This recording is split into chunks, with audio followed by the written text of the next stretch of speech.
Assalamualaikum warahmatullahi wabarakatuh.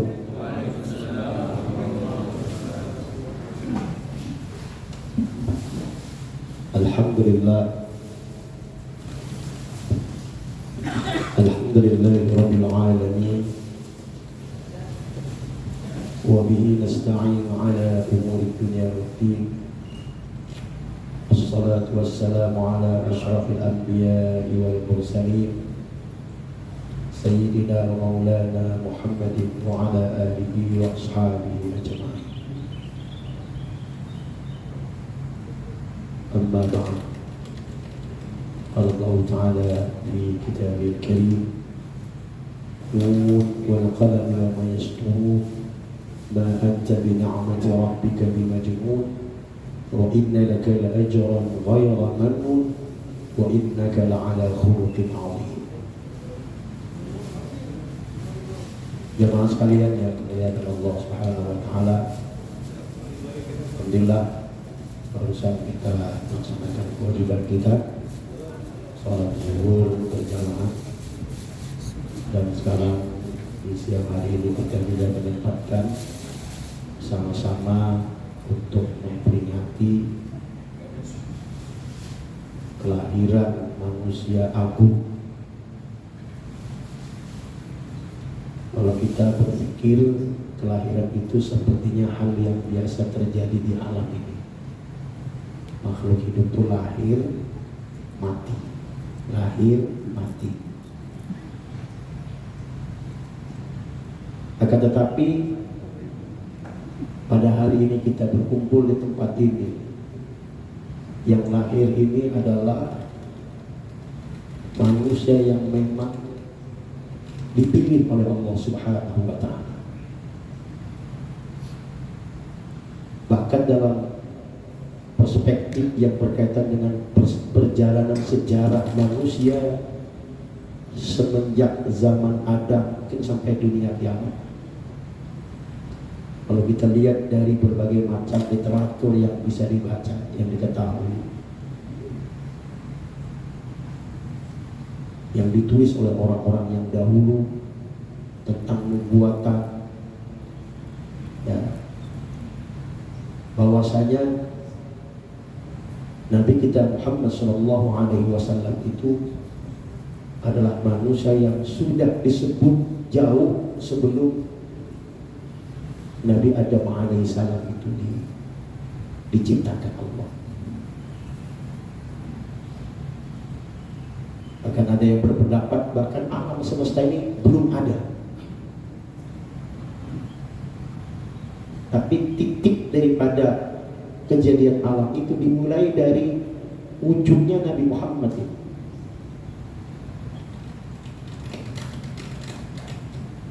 Nah, ini kiranya ada beberapa hadis, karena ini sumber juga daripada Nabi kita Muhammad SAW, yang ditulis dari berbagai macam kitab, termasuk kitab Samtud Durar yang menulis Al-Habib Ali Al-Habsyi, yang sering dibaca di Indonesia ini, di tanah Jawa maupun di Banjar, sering di masyarakat kita membaca Maulid Habsyi. Di situ ada kalimat hadis yang berbunyi, qal ya Jabir innallaha khalaqa qabla al-asya' nura nabiyyika Muhammadin sallallahu alaihi wasallam min nurihi. Wahai Jabir, kata Rasulullah sallallahu alaihi wasallam, sesungguhnya sebelum Allah ciptakan langit dan bumi, khalaqal qabla al-asya', segala sesuatu termasuk langit dan bumi, termasuk surga, termasuk malaikat, termasuk jin, termasuk kita semua, belum ada wujud alam ini. Nah, yang pertama diciptakan Allah, wahai Jabir, nur nabiyyika Muhammadin sallallahu alaihi wasallam, yang berwujud nur. Nah, eksistensi nur ini itu rahasia Allah, karena ini sifatnya khabariyah, ya. Karena itu sifatnya khabariyah, kalimatnya di situ dimulai dengan bentuk fi'il madhi khalaqa, ya, berarti nur Muhammad itu adalah juga makhluk Allah Subhanahu wa ta'ala. Jadi inti daripada kehidupan. Nah, dari Nun ini memancar alam semesta. Nah, wa minhu tafarra'al wujud khalqan ba'da khalqin fima hadatsa wa ma taqaddam. Bukan ditulis begitu. Maka memancarlah alam semesta ini yang dahulu dan yang akan datang seluruhnya dari pancaran Nabi Muhammad SAW. Berarti kita bisa memahami dari informasi itu, ya, yang lahir pada tahun 671 Masehi atau yang disebut dengan tahun gajah. Kenapa dikatakan tahun gajah? Karena ada peristiwanya. Ya, dulu kalau orang ingin mengetahui suatu kejadian, belum ada tanggalnya, belum ada memperhitungkan tentang bulannya. Cuma yang bisa diketahui itu adalah perhitungannya berdasarkan peristiwanya. Dan peristiwa itulah nanti yang akan menjadi tanggal, yang akan menjadi tahun, yang menjadi hitungan, baik itu perhitungan matahari maupun perhitungan bulan. Sekarang ini misalnya tahun berapa ini? 2000 berapa? Hah? 2025. Berarti Yesus Kristus itu sudah 2025 tahun. Sebelumnya Yesus Kristus itu belum ada tanggal tahunnya sebelum itu, yang sebelum dia lahir. Jadi setelah dicatat baru hitungannya sampai sekarang. Makanya di dunia ini perhitungan penanggalan itu beda-beda. Ada yang hitungan tahun Saka, ya, ada Imlek Cina. Kemudian kalau kita itu Hijriah, ya, itu pun perspektifnya berdasarkan perhitungan hijrahnya Nabi kita Muhammad Sallallahu Alaihi Wasallam. Kemudian perhitungan tahun Masehi. Nabi kita itu lahir tahun dikaitkan dengan kelahiran Nabi Isa alaihissalam 671. Berarti sekitar abad ke-6 ke-7. Itu lahirnya Rasulullah.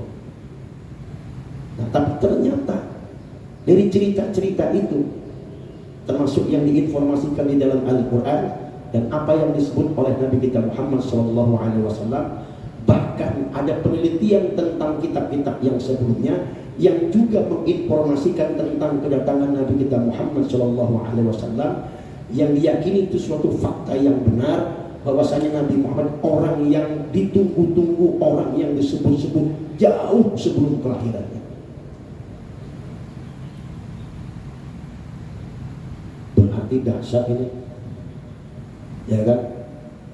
Makanya kalau baca apa namanya itu, Pak, baca dibaca kan ada kalimat fahtazzal 'arsyu taban wastibshara wazdada al-kursiyyu haibatan wa waqara وامتلأت السماوات أنوارا وضجت الملائكة تهليلا وتمجيدا واستغفارا. Itu gambaran perspektif dimensi ruang dan waktu yang gempar. Fahtazzal 'arsyu, aras Tuhan itu bergoyang. Alam ini kan berlapis-lapis, ya. Perspektif akal kecerdasan kita ini sangat terbatas. Jadi kalau sampai tanya apa itu aras, saya juga tidak tahu. Tapi di aras itu dalilnya ada, disebutkan di dalam Quran, ceritanya juga ada yang menceritakan Nabi kita. Aras itu kalau dibandingkan alam ini seperti cincin ini, ya, dilemparkan alam kita ini semuanya, termasuk kursi, dilemparkan ke padang yang luas atau ke lautan. Ini dunia kita, sementara lautan yang padang pasir yang luas itulah arasnya Tuhan. Kecil bumi kita ini debu yang tiada arti. Kita bisa membayangkan ketika wujud Nabi kita Sayyidul Wujud Nabi Muhammad SAW lahir, aras itu bergoyang.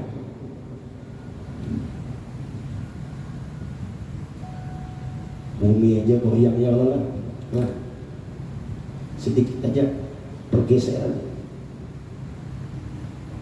Lempeng bumi apa yang terjadi? Hah? Bisa tsunami, ya kan? Bisa gempa, ya. Di Bali kemarin apa yang terjadi itu? Macam-macam, ya kan?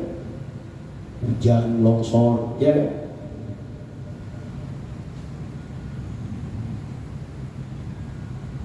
Nah, ayat itu atau dalil ini atau keterangan ini menjelaskan tentang Nabi kita Muhammad SAW. Toroban wastibshar. Jadi alam ini, kata beliau penulis Abdul Rahman Ad-Daribari, alam ini bergembira, senang. Ya.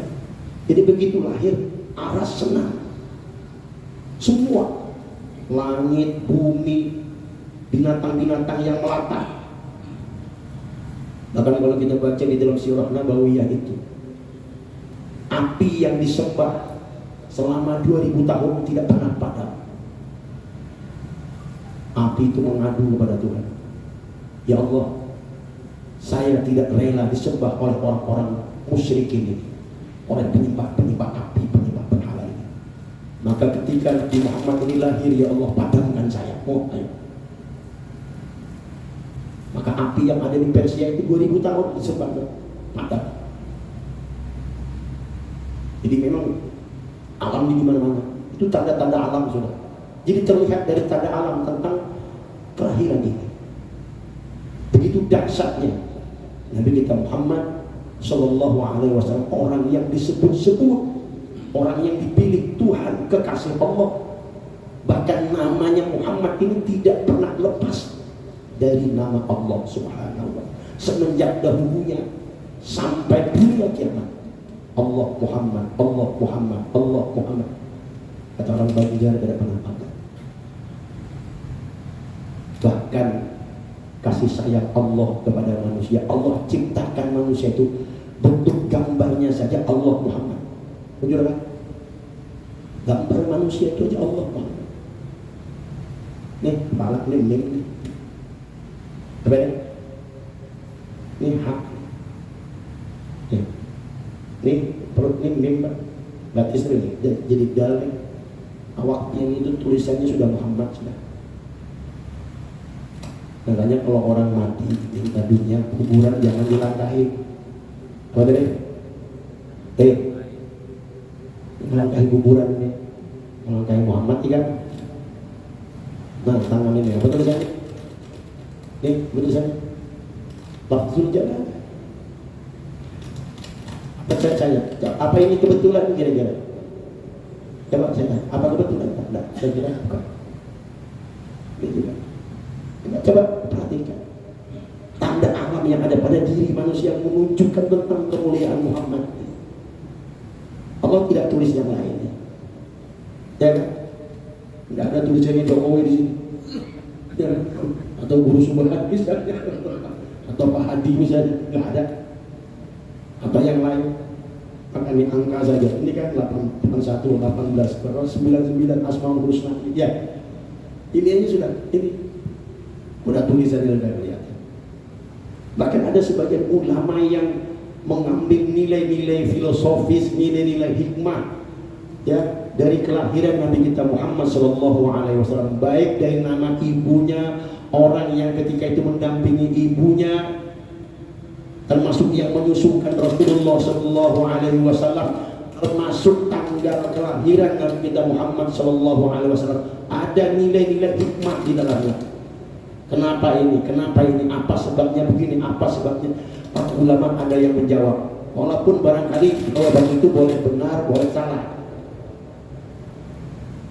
Ada orang tanya, kenapa Ustaz Allah memilih bulan Rabiul Awal tanggal 12? Bukan tanggal 1 atau tanggal 15. Tapi kalau kita ditanya, ayo Nabi Muhammad lahirnya tanggal berapa? Saya kira anak kecil juga hafal. Benar nggak? Ya.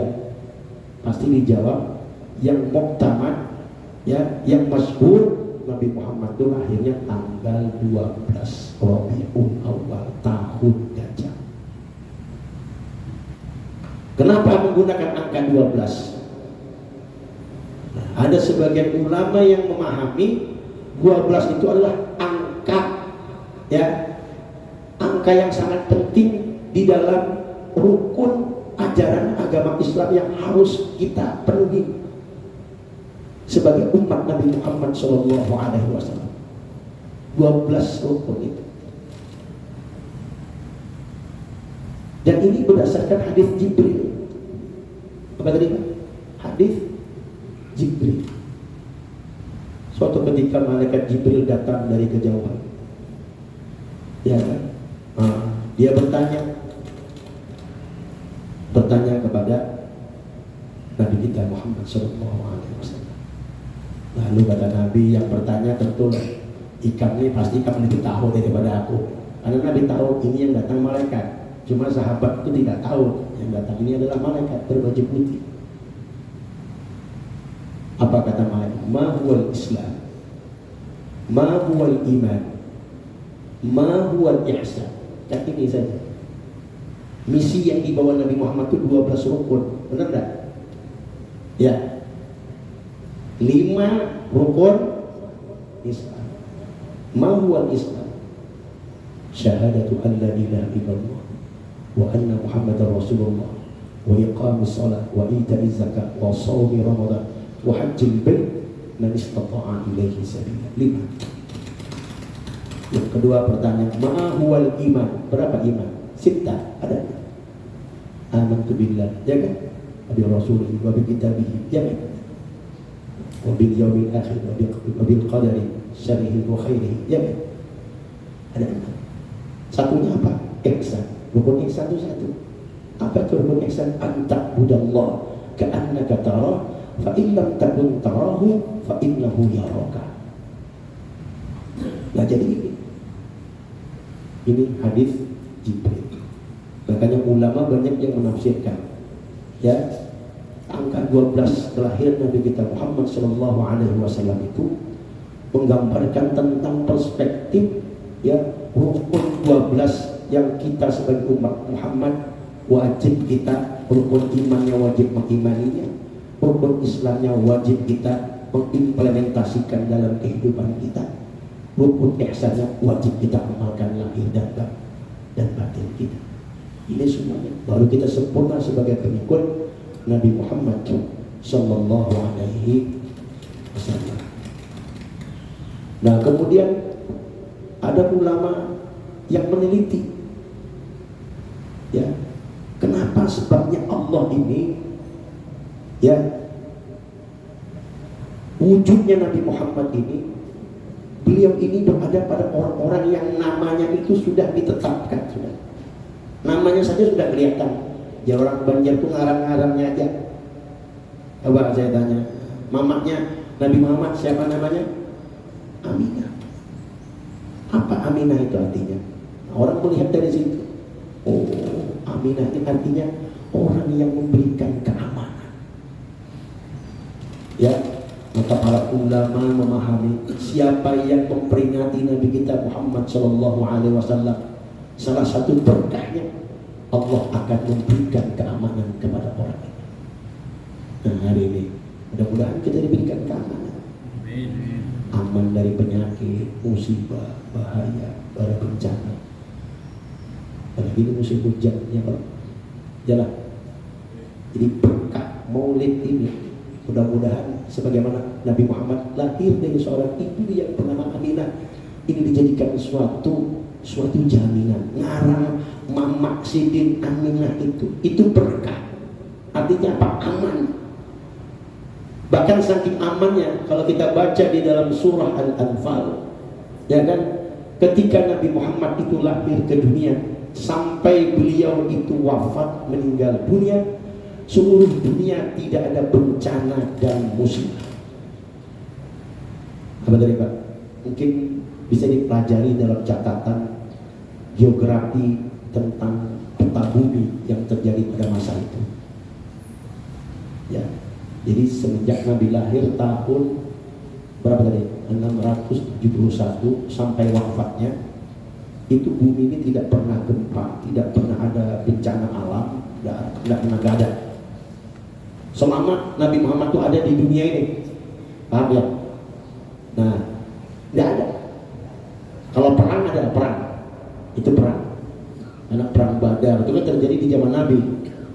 Perang Uhud, nah perang apa? Perang Khandaq, perang Khaybar. Tapi selama Nabi Muhammad itu dia lahir, orang yang memelihara beliau saja, yang menyusukan Nabi kita Muhammad Sallallahu Alaihi Wasallam, kampungnya itu jaraknya sekitar 6 kilo dari Taif itu, di sekitar Taif pastinya.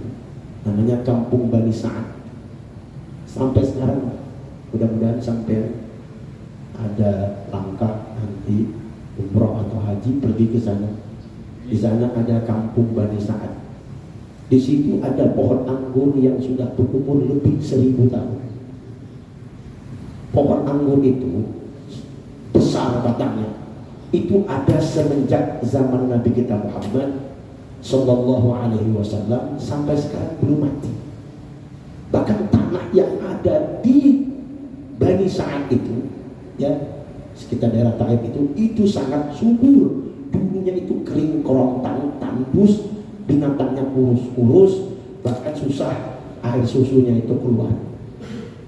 Bahkan konon ceritanya Halimatus Sa'diyah, ibu susunya Rasulullah Shallallahu Alaihi Wasallam ini, ya ketika itu kurus, miskin, hidupnya miskin, kurus, suaminya juga kurus, miskin, orang kampung. Tapi begitu melihat Nabi Muhammad, beliau ingin menjadikan Muhammad sebagai anak susunya. Apa yang terjadi? Tiba-tiba berubah kehidupannya. Kambingnya jadi gemuk, bahkan air susunya, ontaknya itu jadi gemuk-gemuk. Itu sampai istilahnya sekampungan minum banyu susunya itu mengambil kepada habis kampung. Tanahnya jadi subur. Selama Nabi dipelihara selama 4 tahun oleh Halimatus Sa'diyah. Halimah itu artinya lembut, Halim bahasa Arabnya. Sa'diyah itu yang memberikan kebahagiaan. Coba, artinya apa? Ya, orang yang ada sebagian ulama mengatakan orang yang memperingati Maulid, mencintai Nabi kita Muhammad Sallallahu Alaihi Wasallam, mudah-mudahan Allah akan jadikan seperti Halimatus Sa'diyah berkahnya. Mudah-mudahan perusahaan ini berkahnya seperti ini, perusahaan ini Kembang Kempis, ya kan? Mudah-mudahan ada berkah. Ya, karena yang diperingati ini manusia hebat, manusia luar biasa, manusia yang paling dicintai Allah, ya, sehingga sedikit pun keburukan Allah tidak ada pada diri Nabi Muhammad Shallallahu Alaihi Wasallam. Maka siapapun yang meletakkan Muhammad di dalam dadanya, di dalam jiwanya, dalam batinnya, rahmat berkah akan turun kepada orang tersebut. Ini harus ya. Jadi begini, dulu di zaman kekhalifahan Marwan ada seorang yang ditangkap, ya dianggap semacam yang namanya ditangkap KPK. Kita kasusnya siapa namanya? Anaknya Wang Paro, kasihan kan? Ya kan, tangkap nangisnya, saya sedih juga itu ya kan? Cuma uang 3 miliar ya, aduh hancur reputasinya. Ada seberapa uang 3 miliar nggak bisa masuk penjara, ya kan? Nah, kira kasusnya kayak gitu lah, ya kan?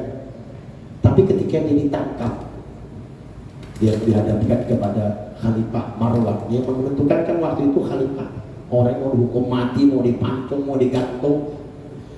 Tapi orang tadi, anggapannya namanya Abdullah lah, gitu, ya kan? Nah, Abdullah tadi, ya, dia berniat dalam hati apa dia? Kalau aku bisa lepas dari hukuman ini, apabila aku lepas daripada hukuman ini, aku akan memperingati kelahiran Nabi Muhammad SAW. Dia berniat seperti itu. Tiba-tiba dia dipanggil raja. Aneh. Raja ini melihat si Abdullah ini, sepertinya dia kasihan. Kenapa ini? Padahal ini orang salahnya harus dihukum. Tapi dia tidak bisa menghukumnya, nggak bisa. Siapa tadi Pak? Nah, akhirnya apa kesimpulannya? Abdullah, ikat ku bebaskan. Wah, luar biasa. Tapi setelah itu dia dipanggil sama si Marwan tadi. Aku ini heran melihat ikat. Nah, lihat kamu. Kenapa aku nih kok mau membebaskan kamu ini? Ada apa Garan? Nah, istilahnya tanya. Dia tanya lagi. Dia tanya sama siapa tadi? Sama si Abdullah. Kata Abdullah, aku berniat kalau aku bisa lepas dari jeratan hukum, aku akan memperingati Maulid Nabi Muhammad Sallallahu Alaihi Wasallam. Ini ada dalam cerita-cerita dalam kitab-kitab itu. Ya, berarti apa? Ya, ternyata memperingati orang yang luar biasa. Ya, ada sebagian ulama mengatakan karunia besar yang Allah turunkan ke dunia ini adalah dirinya Nabi Muhammad SAW. Saya ulang temannya. Karunia terbesar yang diturunkan Allah ke bumi ini adalah dirinya Nabi Muhammad Sallallahu Alaihi Wasallam. Kalau kita berbicara nikmat, banyak nikmat-nikmat. Makanya di dalam Al-Quran ada ayat yang berbunyi, وَذَكِرْهُمْ بِأَيَّامِ اللَّهِ. Hai Muhammad, ingatkan mereka wahai Muhammad, biayyamillah, dengan hari-hari Tuhan, hari-hari Allah. Apa maksudnya hari-hari Allah? Hari-hari yang Allah anugerahkan nikmat. Itu sebut wahai Muhammad, nikmat yang terbesar adalah dirimu wahai Muhammad. Nikmat yang terbesar. Ya. Makanya kalau Allah, ya saya tanya sini, Allah dikatakan apa? Itu yang kita baca dalam sholat. Allah itu yang kita sebut. Alhamdulillahi Rabbil Alamin. Siapa Allah? Allah Rabbil Alamin. Muhammad siapa? Muhammad siapa? Muhammad, inna arsalnaka illa rahmatan. Muhammad ini rahmatan lil alamin. Rabbul Alamin Allah. Rahmatan lil alamin Muhammad. Maka kalau kita baca dalam literatur banyak kitab tentang keajaiban, tentang mukjizat, banyak yang terjadi. Orang yang mencintai Nabi Muhammad, bahkan orang yang menulis Nabi Muhammad, meletakkan nama Muhammad di dalam hatinya, dia tulis dalam bentuk-bentuk puisi, dalam kalimat-kalimat yang indah. Tiba-tiba dia bermimpi disuruh ke Madinah. Ada itu dalam cerita, namanya Syekh Ali. Pergilah dia ke Madinah. Tidak lama kemudian dia meninggal dunia. Apa tadi Pak? Dia meninggal dunia. Dikuburkan di makam Baqi. Di depan, di samping kiri Masjid Nabawi. Dikuburkan di sana. Selang beberapa waktu kemudian kuburannya dibongkar. Ternyata orangnya itu, tubuhnya, jasadnya itu tidak hancur. Tidak hancur. Jadi orang, kenapa ini orang luar biasa nih? Biasanya kalau yang lain dikuburkan jadi tulang belulang. Di Arab tuh Pak, ya di Mekah, Madinah itu. Kalau orang di sana itu 2 tahun, 3 tahun kuburan itu dibongkar. Dibongkar kuburan itu. Dipindah tulang-tulang itu. Ya, yang di Baqi, yang di Ma'la, yang di Subaika, itu dikumpulkan di nama satu lembah namanya Lembah Hunain. Seluruh orang dari zaman Nabi kita sampai kecuali sahabat. Nah, termasuk si Ali ini, Syekh Ali ini, itu bongkar. Nah, termasuk kan ulama Indonesia di sana itu, Syekh Al-Bantani, Nawawi, kan tidak hancur. Ya? Kalau tidak salah termasuk yang Kiai Jawa Tengah ini, Mbak Mun, hancur juga. Ya, apa sih amalan ini orang? Oh ternyata ada yang tahu. Dia menulis, ya menulis semacam kalimat-kalimat gitu ya, tentang kecintaan dia kepada Nabi kita Muhammad Sallallahu Alaihi Wasallam. Bahkan dia menghubungkan cerita itu dengan dengan cerita Nabi Yusuf alaihissalam. Ya, kalau kita baca di dalam surah Yusuf itu menceritakan seluruhnya cerita Nabi Yusuf. Di situ ada cerita Nabi Yusuf difitnah oleh seorang perempuan yang bernama Siti Zulaikha. Gara-gara fitnahan Siti Zulaikha itu, akhirnya Nabi Yusuf ini masuk penjara. Ada yang mengatakan sampai 18 tahun, bayangkan.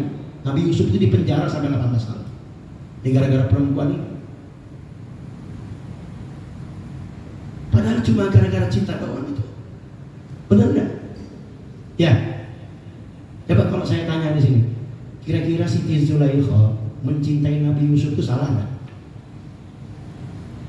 Enggak salah, Pak. Ya. Nah, tapi Nabi Yusufnya masuk penjara. Aneh kan? Seorang perempuan mencintai, saking cintanya timbul nafsunya, sampai kata orang banjir di rungkaunya. Nabi Yusuf melarikan diri, dia keluar lewat jendela. Saking cintanya, siapa itu? Konon ceritanya Siti Zulaikha itu saking cintanya dengan Yusuf, dia sering menangis, merindukan Yusuf. Pokoknya di dalam hatinya ini semuanya tuh yang dilihatnya ini Yusuf semua. Malah Yusufnya juga masuk penjara, difitnah. Apa dia katakan? Dia yang perkosa saya.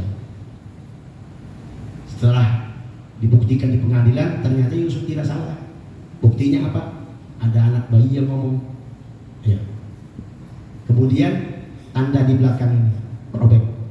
Kalau di depan kata anak bayi itu, kalau robek di depan berarti Yusuf yang salah. Kalau di belakang berarti Yusuf lari. Nah, itu yang salah si Zulaikha. Ya. Sekarang pertanyaan, kata Syekh Ali tadi, kenapa sebabnya Allah tidak menghukum Zulaikha, tidak mematikannya, umpamanya tidak membinasakan, umpamanya, ya kan? Bertahun-tahun sampai 18 tahun masuk ke dalam penjara, dibiarkan Allah. Dia dalam kesedihan terus memikirkan Yusuf, padahal sudah masuk penjara. Tapi si Zulaikha ini tetap, tapi Allah juga tidak mematikan si Zulaikha ini, tidak membinasakan. Ada pendapat mengatakan karena yang dicintai itu adalah orang yang dicintai Allah. Yang dicintai oleh Siti Zulaikha itu orang yang disayangi Allah, seorang Rasul, seorang Nabi, ngarannya Nabi Yusuf. Bagaimana mungkin Allah akan membinasakan Siti Zulaikha? Paham maksudnya? Hah? Mestinya dia dibinasakan karena Nabi Yusuf masuk penjara gara-gara fitnah dia.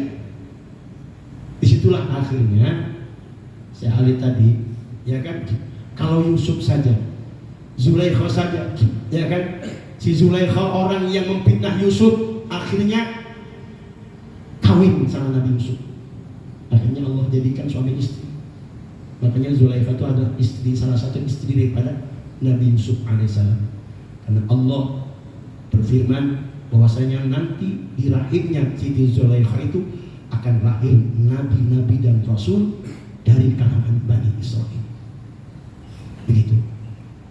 Nah, kalau ini dihubungkan dengan Nabi kita Muhammad Sallallahu Alaihi Wasallam, kita bisa membayangkan, ya kan? Ya, mencintai Nabi Muhammad, ya kan? Orang yang mencintai Yusuf saja dilindungi Allah, ya, bahkan diselamatkan Allah. Bahkan dari rahimnya lahir nabi-nabi dan rasul dari Bani Israel. Bagaimana kalau kita meletakkan Muhammad dalam hati kita, dalam batin kita? Itulah yang diletakkan oleh Ali. Ali tadi di dalam batinnya Muhammad, dan dia tulis dalam bentuk syair-syair tentang kecintaan dia kepada Allah Subhanahu wa Ta'ala. Maka Allah akan menyelamatkan badannya, tubuhnya, jasadnya daripada kehancuran di dalam perut bumi, tidak dimakan cacing tanah, tidak dimakan belatung. Itulah. Jadi salah satu fadilahnya orang yang mencintai Nabi Muhammad itu seperti dalam cerita tadi itu, ya, tubuhnya tidak apa tadi? Tidak hancur dalam perut bumi.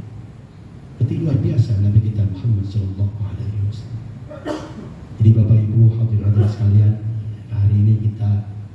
memperingati tentang eksisnya seorang Nabi dan Rasul yang lahir ke dunia ini. Tentu kalau kita berbicara fadilah, keutamaan Nabi Muhammad ini tidak ada habis-habisnya dalam segala hal, baik dalam mukjizatnya, termasuk di dalam membangun peradaban di muka bumi, membangun akhlak manusia, benar kan? Sehingga Imam Ali menulis di dalam kitab Samtud Durrah, terkenal tulisan itu, wala qad intasafa sallallahu alaihi wasallam min mahasinil akhlaq bima tadillu an kitabatihi butunul awraq, kana sallallahu alaihi wasallam ahsanan nasi khalqan wa khuluqan wa awwalahum ila makarimil akhlaqi sabaqa. Nah, kalau kita ambil dari ujungnya itu saja, ya, bahwasanya manusia yang paling terbaik yang diciptakan Allah Subhanahu wa taala, ahsanan nas khalqan wa khuluqan, dalam penciptaan, dalam kejadian, maka beliau dikatakan sebagai khairul bashar. Siapa khairul bashar? Satu-satunya Nabi Muhammad di dunia ini semenjak zaman Nabi Adam sampai zaman Nabi Isa yang bisa menghidupkan orang mati, sampai sekarang ini tidak ada manusia yang lahir ke dunia yang bergelar khairul bashar. Ada yang menyatakan kenapa Nabi Muhammad dikatakan sebaik-baik bashar. Bashar itu artinya kulit. Apa artinya? Kulit terbuka ini. Ya. Coba sampai yang saya tanya di sini, kulit Nabi sama nggak sama kulit kita? Ya, sama kulit manusianya. Beda. Ya, kulit Nabi itu pori-porinya keluar cairan. Apa tadi? Keluar cairan yang berbau harum kasturi. Ya, sampai di dalam riwayat diceritakan Nabi Muhammad tuh kalau istilahnya kalau datang kondangan ingin kasih hadiah sama orang, itu beliau cukup mengumpulkan air peluhnya saja, Pak. Nah, kan itu tidak hilang sampai hari kiamat. Bau harum Nabi Muhammad itu tidak hilang sampai hari kiamat, sampai ke surga tidak hilang. Terlihat? Ya. Kalau sampai tidak percaya, kemudian sampai ke Madinah, ada Nabi di Uhud itu pernah ada situ. Ya, ada itu sampai sekarang masih bau harum. Ada Masjid Qub juga, ada di Yerusalem juga tempat waktu Nabi itu naik. Di situ ada janggut Nabi jatuh ke dalam lubang, jadi kalau tangan dimasukkan sampai sekarang, ya itu akan berbau kasturi, tidak hilang. Ya, itu Rasulullah Shallallahu Alaihi Wasallam. Nah, sekarang saya tanya, itu manusia apa? Dia biar tidak mandi. Kalau kita nggak ada mandi, apa kita? Bau hapak itu semua sudah. Itu berarti manusia yang luar biasa. Ya, jadi itu saja sudah luar biasa Nabi kita. Ada dalam kitab namanya Syama'il Muhammadiyah, itu khusus, Pak, berbicara tentang rambut Nabi, kulit Nabi, hatta, seluruh diceritakan Nabi Muhammad. Ada di situ ceritanya, ya. Yang mana Nabi Muhammad itu bukan manusia biasa. Dia dikatakan basyaran la kal basyar. Dia manusia tapi tidak umumnya seperti manusia biasa. Kalau kita mengikuti dia, maka kita akan selamat. Ya, kita mengucapkan namanya saja, menyebut namanya saja sudah mendapatkan rahmat. Man shalla alaihi salatan wahidah sallallahu alaihi biha asyra. Barang siapa yang menyebut namaku dengan berselawat, kata Rasulullah, Allah akan membalas kebaikan, berkah, keselamatan kepada orang. Mudah-mudahan ini bisa jadi renungan kita dan jadi amalan kita. Salah satu supaya hidup kita ini baik, Pak. Salah satunya jangan jauh daripada Nabi Muhammad Sallallahu Alaihi Wasallam. Saya kira ini hal yang saya sampaikan pada kesempatan pada siang hari ini. Untuk saya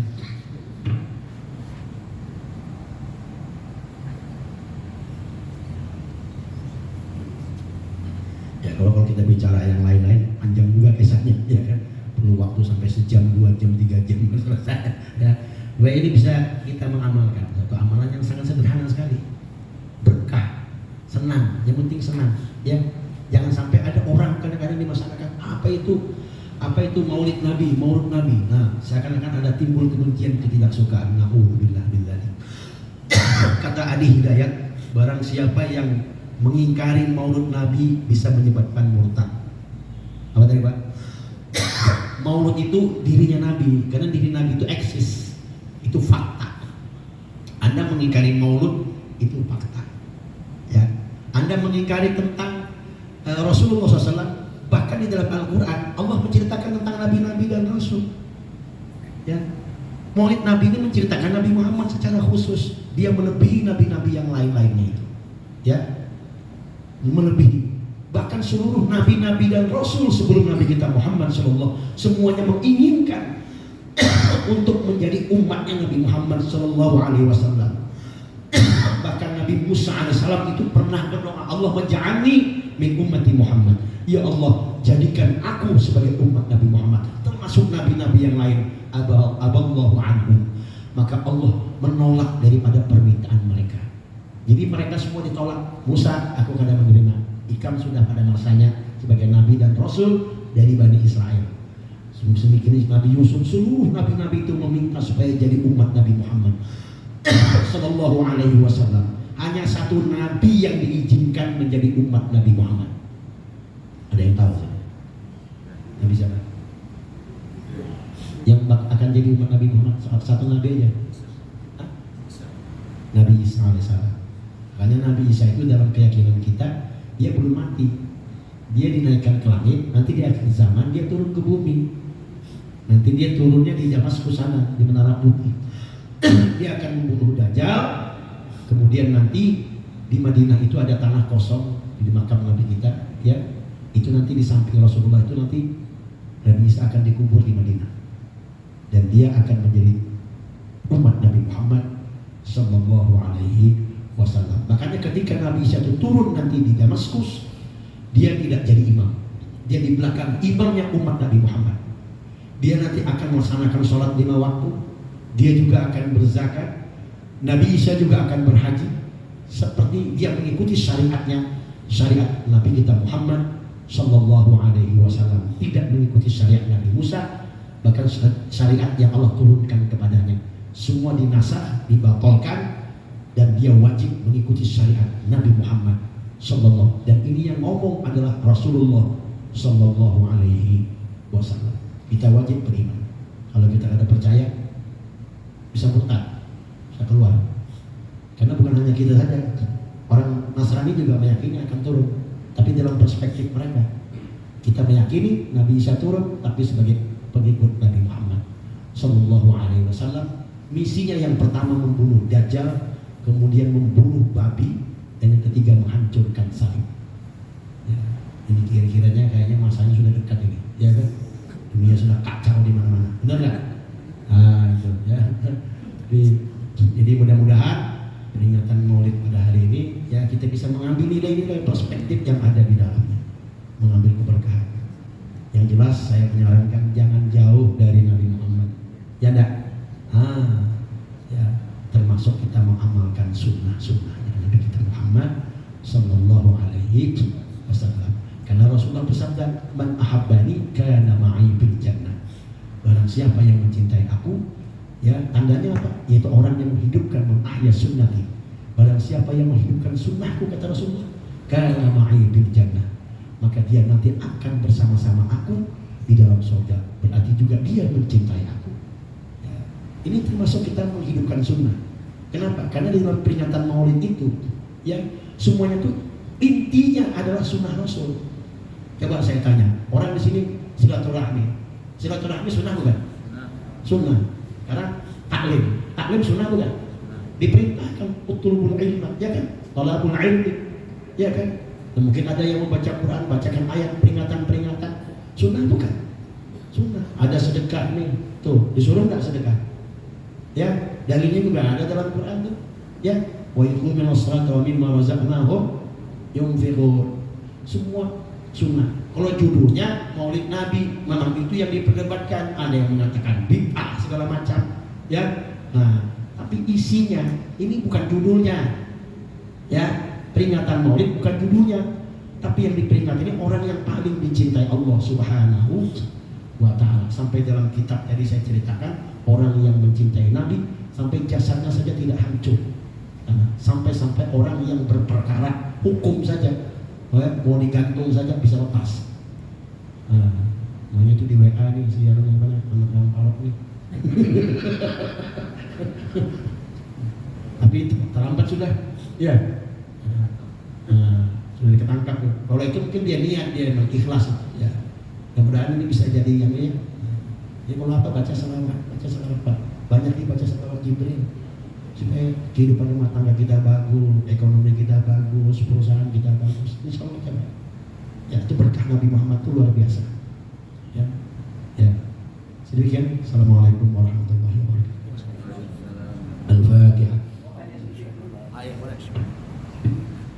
Benarkah kalau di Madinah Mekah itu tidak ada peringatan hari kelahiran Nabi?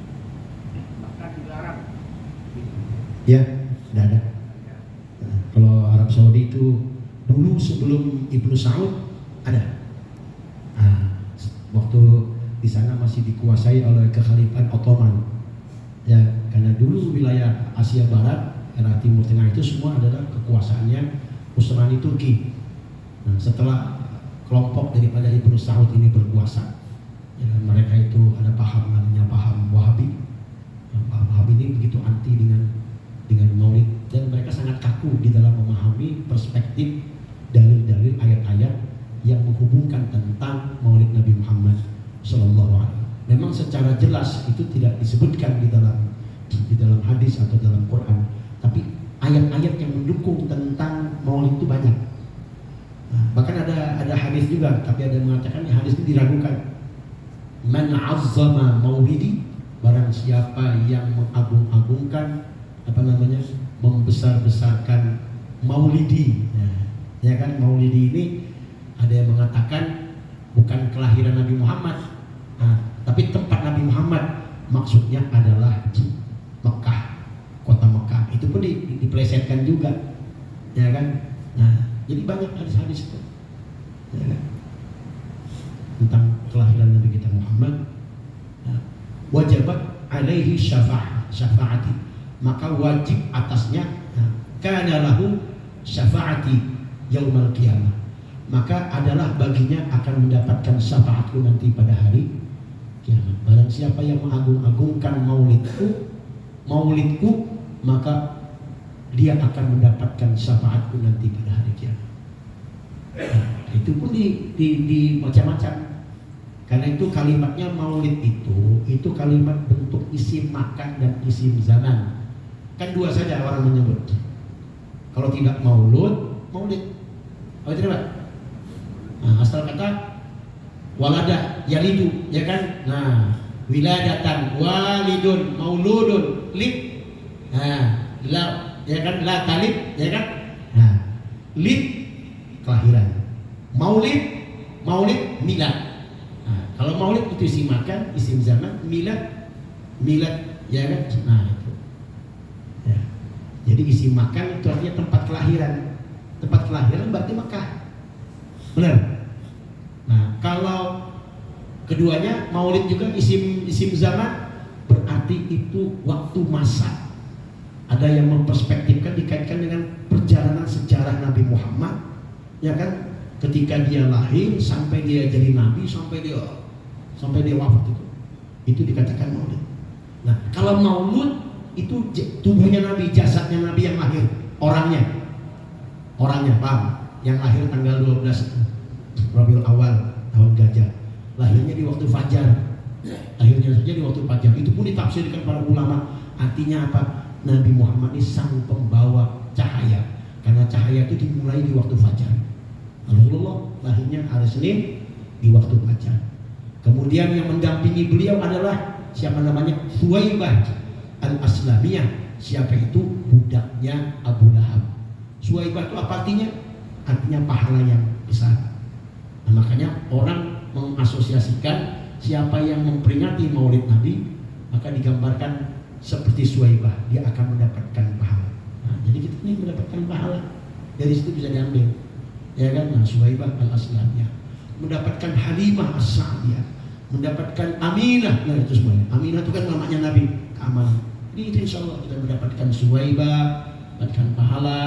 Apalagi Aminah, yakin, ya, kecuali tidak yakin, ya, atau lagi sudah, itu kan? Nah, Halimah, insya Allah, ya,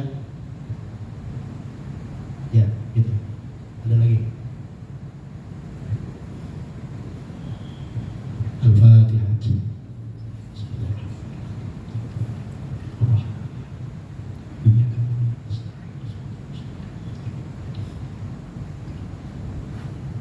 Amin ya Allah. Bismillahirrahmanirrahim. Alhamdulillahi rabbil alamin. Wassalatu wassalamu ala asyrafil anbiya'i wal mursalin sayyidina maulana Muhammad wa ala alihi wa sahbihi ajma'in. Allahumma lakal hamdu wa ilaikal mushtaka wa antal musta'an wa la hawla wa la quwwata illa billahil aliyyil azim.